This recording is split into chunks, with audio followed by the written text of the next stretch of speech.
Welcome to Saturday versus Sunday. I'm John Barbin. This is where we talk NFL and college, and we're going to talk about the Virginia Cavaliers upsetting the Florida State Seminoles. The game just ended, and I got to say, the fans were ready to rush the field, and they came out like it's like a sprinter coming out of the starting blocks. I've never seen fans get on the field that quickly. So they were ready for this one. I think that's now the seventh win against a top 10 team for the Cavaliers, like all time. So, I mean, this was a big one. And my first take, first of all, is an awesome game. And my major takeaway here is these teams look pretty even in this game. It wasn't obvious that this was an unranked team versus a ranked team, which kind of gets to the BS of rankings anyways. This early in the season, those numbers don't really mean anything. I mean, okay, granted, Florida State has a win over Alabama, but we still don't know if Alabama is actually any good. But as far as this game goes, this was pretty even. So we're going to go through the box score real quick here and just show you kind of how even this game really was. Virginia had 27 first downs. Florida State had 24. Third down efficiency, Virginia 7 of 13. Florida State 6 of 15. But when we get to fourth down, Florida State 3 of 5. Virginia 2 of 2. So Florida State had to get to fourth down a couple more times than Virginia did here. And also, obviously, a couple of those fourth downs at the end of the game on that final drive when FSU tied it up. Those were critical fourth down conversions. But Virginia, they had two critical fourth down conversions that led to a touchdown as well. And now here's where we get to how balanced both of these teams really were on offense. FSU put up 514 yards, 258 in the air, 256 on the ground. I mean, that's a perfect split between passing and rushing. And every coach will take that. I mean, that's an almost impossible team to stop. If they're going to put up 500 yards split perfectly between run and pass, that puts the defense in such a bind. I mean 256 on the ground is big. It's rare to lose a game when you put that many yards on the ground, and especially when it's an even split between run and pass. I mean, that just means both parts of the offense are working, and the defense really doesn't know which one to key on. And I guess you could say they couldn't really stop either of them, but by virtue of it being 500 yards. But then Virginia, they put up 440, so they're no slouches. And the key thing here is they were perfectly balanced too. They went 211 on the ground and 229 in the air. So on either side, that's really hard to stop when a team's putting 200 on the ground and two something in the air. Those are balanced attacks that you would take every single time. You would take that. I mean, we all know that in football, you try to make a team one-dimensional, and in a coach's preferred scenario, the thing you take away is the run. No coach really wants to take away the pass. You want to force them into passes because of their higher risk plays. But here, both teams ran really effectively and like battering rams. I mean, Virginia was every bit as an aggressive running team as Florida State. I know that the talk about Florida State is their heavy run team, and as evidenced by they put up 256 yards with multiple backs. They go 4 running backs deep there, not to mention Castellanos put up 76 yards, something like that. But Virginia, they're no slouches in the running game either. They're, let's see here. Let's look at the box score for their running back. Jamari Taylor, he was a battering ram. Like one of his touchdown runs, the safety met him in the hole. I mean, I'm sure you can think of this one, and it was a massive collision. The safety didn't wrap up, and then he just took off around the corner for 26 yards for a touchdown. And it was clear that that's just the way this game was going. It was just aggressive, heavy running with effective passing to complement the heavy run attacks from both teams. So Virginia's got Taylor going for 99 yards, Brown going for 60, Morris for another 37. Also, Morris went for 37 and 3 TDs, and he had a rushing TD taken back on a holding call, and then just hit a perfect wheel route on the very next play for a touchdown. So Morris could have easily had 5 total touchdowns. He threw for 2 and ran for 3. Well, he did. He could have had 6 touchdowns. He had one of the running ones taken away. So even though he only had 37 yards rushing, he is a total weapon with his legs, specifically in the red zone. It was, I mean, every time he seemed to make the right call on those option plays, and he was just walking into the end zone untouched a couple of those times. The first one, someone got near him near the goal line, but he still stretched it in. So, I mean, he's a total weapon in the red zone. And this is my first like major look at Virginia. But now, I mean, Now the ACC, well, to me, the ACC's got to be on alert for Virginia. Clearly, they just took down one of the highest ranked teams in the ACC. Well, one of the big three, let's say. Clemson's out of the picture. So the big three remaining are or were Miami, Florida State, and Georgia Tech, and they just took one of them down. So as of right now, they're tops. Virginia's tops in the ACC as per the record so far. And maybe this year is going to be the ACC doing its best impression of the Big 12, where we don't really know what's going to happen, given that Clemson's already got 2 conference losses, and I would say they're pretty much out of it because those are going to be tie breaks that they don't have. Syracuse looks better than we thought. Virginia looks better than we thought. Florida State seems to be back from whatever the disaster was last year. Granted, this was a loss, but I don't think this rules them out. Miami seems like it's going to be competitive. It's early, so we don't know really what's going to happen, but that's the key. We don't know what's going to happen.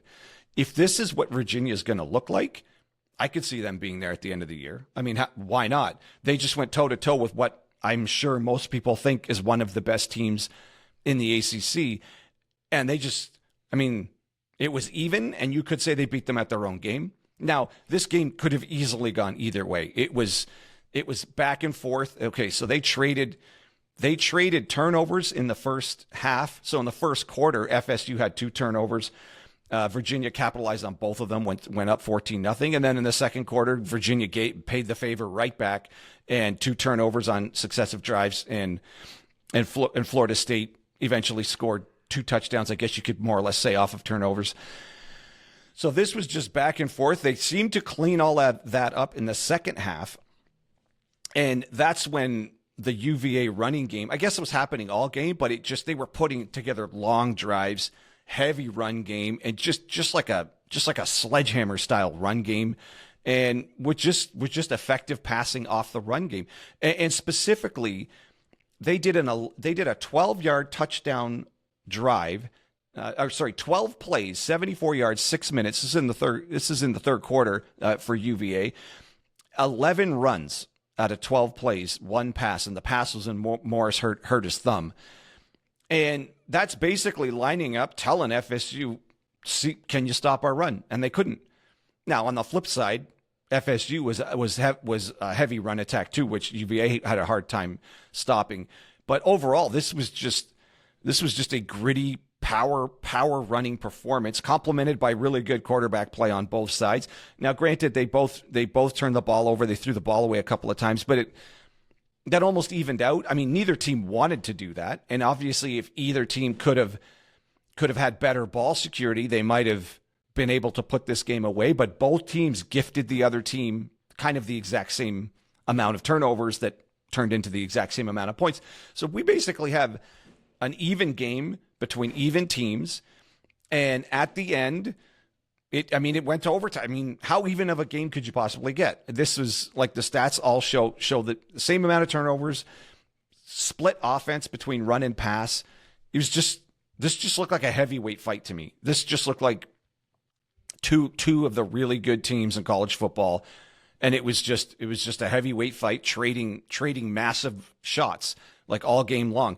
And I mean, everywhere you look, I mean, Virginia completed passes to like 9 different receivers. Now, the one really unfortunate thing was Deuce Robinson in overtime, Florida State's best receiver, bobbling the pass on the way out of bounds. And I think it was reasonable that it was called incomplete. He was just never obviously perfectly secure in his hands when he had both feet in bounds. Now, if it went the other way, I think that could have been reasonable too, I guess. But it's really cool that the ACC lets you listen in on what the replay officials are doing. So that was kind of neat. But I think Florida State fans can accept the fact that wasn't truly control inbounds, and he still went for 169 yards and 2 TDs. So it's just too bad that their best receiver ended up bobbling the pass that could have kept them in this game. Or at least kept the overtime going. Let's say it that way. Like that was the play that would have given them the TD. Obviously, they still needed the 2-point conversion at that point, but that was the play. They had it. They had the play. They had him. He was open, and he just couldn't squeeze it. And you just don't expect that from your best players. Like You expect him to, of all people on Florida State, to squeeze that one. You expect Robinson to squeeze that one. So it's kind of too bad for him that right at that moment he just couldn't. And I guess that's a little shocking to Florida State fans. I mean, that's just what happens sometimes, and it's unfortunate. It's unfortunate it happened of all times in that moment. So, overall, and very few penalties. 5 on Florida State for 49, 4 for 25 on Virginia. So it's a pretty clean game. It was just this is like great college football game to me. It had everything you wanted. It had lead changes. It had momentum shifts. It had just power running, like aggressive hitting on both sides. It's a great game. I guess maybe I'm just a little surprised. I haven't paid attention to Virginia yet this year. I had no idea they looked this strong and just looked this tough and this physical. Like I'd put them up against anybody right now in the ACC with that type of performance. There's nobody that's obviously better than them to me in the ACC. And just because FSU lost this game doesn't mean there's anything wrong with FSU, as much as I think just Virginia's really good. And we could be looking, again, it's early. This is a 1-game conference sample here between these two specific teams, but I wouldn't be surprised if Virginia's there at the end, if this is how Virginia can perform. And I don't think it's because Florida State had a bad game. If people want to believe in the preseason ranking and actually think that number matters and that the win over Bama matters, well, this wasn't a bad game. They didn't really, it's not like Florida State shot themselves in the foot. Yes, they turned the ball over twice, but so did Virginia. So that kind of evens itself out. And they put up 500 yards. Balanced attack. I don't know what else to say. They played a great game, and so did Virginia. Virginia just got them. They just got them on a couple more plays and made literally one more stop than Florida State could make, and that was kind of it. So, man, I'll take that game 10 times out of 10. What an awesome game. Atmosphere there was great. Good for Virginia. I know their football program is struggling, and they had the tragedy with the unfortunate, I guess, murder of one of their players, if not more. But that's a lot for Elliott to go through. So good for Tony Elliott to get this team to a really competitive team right now, 4-1, and beating and completing a huge win here against a top 10 team, whatever rankings mean. Arrows looking up for sure for Virginia. And I don't necessarily say arrows are down for Florida State. This was just a good game. Maybe by the end of the year, this will be a quality loss for Florida State, because Virginia might very well be ranked if they keep playing like this. Like, I can't see who in the ACC could put up a battle like that, a better battle than that. Like, that's, I don't know, that just looked like a heavyweight fight to me. This is a great game. All right, so let me know what you think in the comments. Did I miss any key points in the game? I know there's lots more to talk about. Those are just, like, the game just ended, so I just wanted to get the initial thoughts out here. But, let me know what you think in the comments. And, if you're still with me here, I'd super appreciate if you'd like the video, if you actually do like it, and subscribe if you like what I got going on here. I know the channel's tiny. I just started it last year. So any support you could provide would be super appreciated. All right, and that's your Saturday versus Sunday podcast.